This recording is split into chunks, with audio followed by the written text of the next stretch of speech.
வணக்கம். நம் உடம்புக்கு எந்த நேரத்தில் என்ன செய்ய வேண்டும் என்பதை நம்மை விட நம் உடம்பின் செல்களுக்கு நன்றாகவே தெரியும். கண்களில் தூசி விழுந்தவுடன் கைகளை கொண்டு கண்களை தேய்க்க சொல்லும் நம் அறிவு. ஆனால் அந்த தூசியை உடனே வெளியேற்றும் நடவடிக்கையில் இறங்கிவிடும் நம் உடம்பில் உள்ள குறிப்பிட்ட செல்கள். எப்படி என்றால் கண்ணீர் மூலமாக அந்த தூசிகளை உடனே வெளியேற்றிவிடும். நம் அறிவையும் மீறி பல வேலைகளை செய்கின்ற நம்முடைய செல்களின் அறிவுத்திறன், செயல்திறன் எப்போது மழுங்கி போகின்றோமோ அப்போதுதான் நோய்கள் அதிரடி நம் உடம்பை தாக்க துவங்குகின்றன. நம் மனதில் தோன்றும் எதிர்மறையான எண்ணங்கள் நம் உடம்பின் செல்களை நேரடியாக பாதிக்கும். இது நாளுக்கு நாள் அதிகரிக்கும் போது செல்களின் செயல்திறன் குறைய துவங்கும்.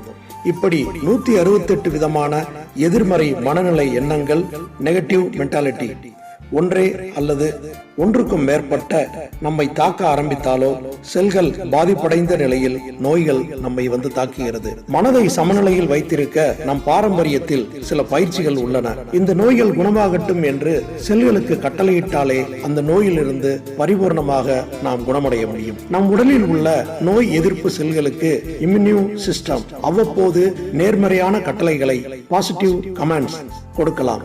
இப்படி செய்யும் போது அந்த நோயிலிருந்து நாம் முழுமையாக வெளியேற முடியும். அந்த கட்டளைக்கான பயிற்சி நம்மை நாமே அமைதிப்படுத்தும் வழிகளை பின்பற்றுவதே யோகாசனம், தியானம், தெய்வ வழிபாடு, அவரவர் மதத்திற்கானவை, பக்தி பாடல்கள் கேட்பது, மெல்லிய இசை கேட்பது, இல்லாருக்கு தானம் செய்வது, வறியோர்களுக்கு உதவுவது, இவைகள் யாவும் நம் மனதை சந்தோஷப்படுத்தும். ஒவ்வொரு நொடியும் நம் உடலில் உள்ள கோடான கோடி செல்களை உற்சாகப்படுத்தி நம்மை ஆரோக்கியமாக வாழ வழி செய்கிறது. நம் நலம் நம் கையில்.